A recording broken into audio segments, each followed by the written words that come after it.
2024 में बहुत सारे युवा पहली बार वोट करेंगे, तो उनके लिए आप क्या कैंपेन करेंगे?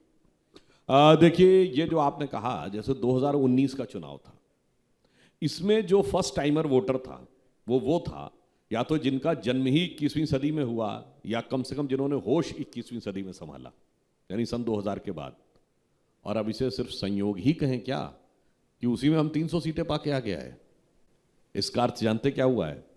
अब युवा के हाथ में सबसे बड़ी शक्ति क्या आई है कि अब भारत में 82 करोड़ इंटरनेट कनेक्शन है, इतने ही स्मार्टफोन है।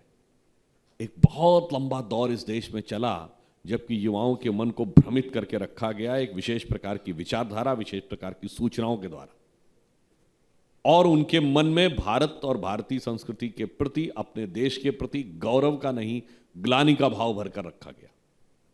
परंतु अब वो जो डिजिटल रिवॉल्यूशन आया है, अब सूचना को नियंत्रण करना आसान नहीं है। हर व्यक्ति के हाथ में सीधे सूचना पहुंचती है। हाँ, ये जरूर है, उसमें बहुत सी सूचनाएं गलत भी और योजनाबद्ध तरीके से भी की जा रही हैं। परंतु आज यह सत्य मानिए, यदि कोई भी व्यक्ति चाहे 1 से 1.5 घंटा वो इंटरनेट पे बैठे तो किसी भी विषय के विषय में वो क्रॉस चेक करता चला जाए तो लगभग वो 80% सच्चाई के करीब पहुंच सकता है।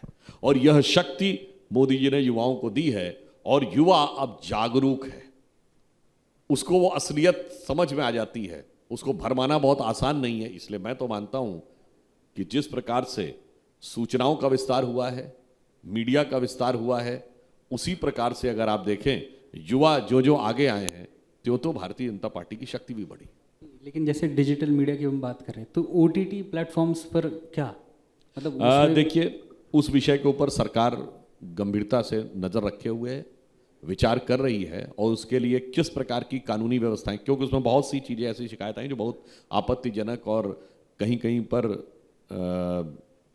युवाओं के लिए भी, जो उनके भविष्य के लिए एक समस्या पैदा करने वाली चीज़ें भी आती हैं। तो सरकार इस पर नज़र रखे हुए है और जो उपयुक्त कानूनी व्यवस्था होगी वह इसके लिए सुनिश्चित की जाएगी।